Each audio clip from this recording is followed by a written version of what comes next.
ओम नमः शिवाय। जय श्री राम। आज हम बात करेंगे शेरमुखी मकान और गौमुखी मकान के बारे में। वैसे तो आपने सुना होगा कि गौमुखी मकान सबसे बेस्ट होता है और शेरमुखी मकान सबसे ख़राब होता है। पर किन लोगों को ये जो शेरमुखी मकान है वो सूट नहीं करता। गौमुखी मकान तो हर कोई ले सकता है, पर किनको शेरमुखी मकान नहीं लेना चाहिए उनको अवश्य गौमुखी ही लेना चाहिए। शेरमुखी में गलती से भी नहीं जाना चाहिए। वैसे तो बहुत सारे लोग शेरमुखी में चले जाते हैं तो कोई बात नहीं है, पर ये दो ग्रह जब भी आपके कुंडली में इन जगहों पे बैठे हों तो उस समय शेरमुखी मकान में रहना आपके लिए बहुत ही ख़राब हो सकता है। मतलब आपको बहुत ज़्यादा प्रॉब्लम क्रिएट कर सकता है।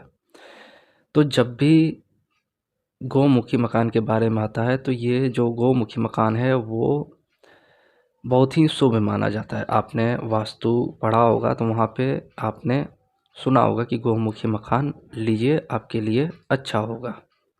गौमुखी मकान क्या होता है, आगे से थोड़ा छोटा, यानी गाय की मुख जो होती है छोटी और जो शरीर होता है वो थोड़ा फैला होता है। और शेरमुखी मकान क्या होता है, शेर का जो मुख होता है वो आगे से बड़ा यानी चौड़ा मकान होगा आगे से, और शेर का जो पीछे का हिस्सा हो वो स्लिम हो जाता है यानी वो पतला हो जाता है। तो यही शेरमुखी और गौमुखी कहते हैं। तो जब भी आपका शुक्र सेकंड हाउस में हो, शुक्र यदि आपका सेकंड हाउस में आ जाए, वहाँ पर शेरमुखी मकान लेने से साफ तौर पे मना किया जाता है।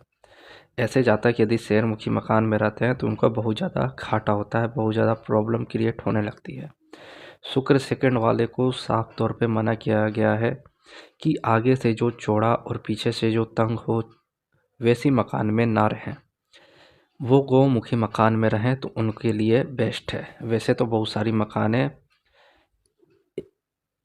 मतलब आगे पीछे मतलब क्या बोलते हैं, एक तरह से पूरी की पूरी आयत के रूप में ही होती हैं, पर कुछ मकान ऐसी होती हैं जो थोड़ी आगे से बड़ी और पीछे से तंग, या आगे से छोटी और पीछे से बड़ी, ऐसे मतलब होती है। यानी आगे से तंग होगी और पीछे से थोड़ी चौड़ी होगी, तो उसी को गौमुखी मकान कहते हैं। तो गौमुखी मकान में रहना या ज़मीन लेना बहुत ही फलता है ऐसे इंसान को जिसका भी शुक्र सेकंड हाउस में हो, और वही शेरमुखी मकान से वो एकदम दूर रहें।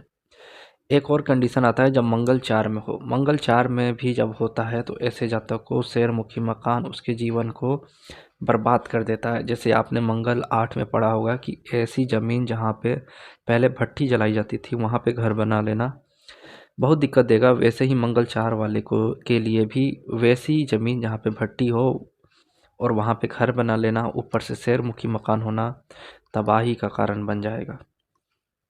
तो जब भी शुक्र सेकंड हाउस में हो और मंगल फोर्थ हाउस में हो तो ऐसे जातक को गौमुखी मकान में रहना इनके लिए बहुत फ़ायदेमंद होता है। शेरमुखी मकान में रहने से ये बर्बाद ही होते हैं, एक तरह से बर्बाद हो जाते हैं।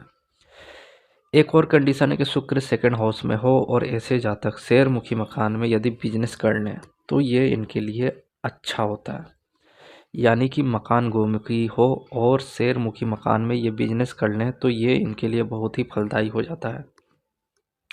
तो जब भी शुक्र यानी वीनस दूसरे घर में हो, पहला घर लगन होता है, दूसरा घर हमारा कुटुंब का होता है, तो वहाँ पे वीनस का बैठना ये बता रहा है कि आपको शेरमुखी मकान से दूर रहना चाहिए। गौमुखी मकान में एंट्री करते आपके भाग्य खुल जाएंगे। यानी कहने का मतलब जो भी आपकी प्रॉब्लम थी किसी भी प्रकार की, जॉब से रिलेटेड या फिर पैसे से रिलेटेड या फिर जो भी लड़ाई झगड़े होते हैं वो सारी शांत हो जाएंगी और एक तरह से तरक्की बनना चालू हो जाएगा।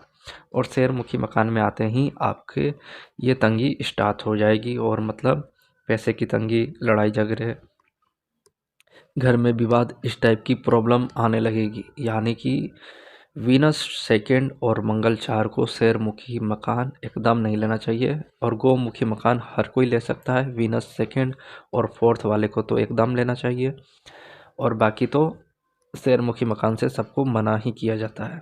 तो ये था मेरा वीडियो कि शेरमुखी और गौमुखी मकान में किसको रहना चाहिए और किसे नहीं रहना चाहिए। इसे शेरमुहा मकान और गौमुहा मकान भी कहते हैं। आप वास्तु वाले जो भी होंगे उनसे भी पूछ सकते हैं जब आप मकान लेने जाते हैं तो। धन्यवाद।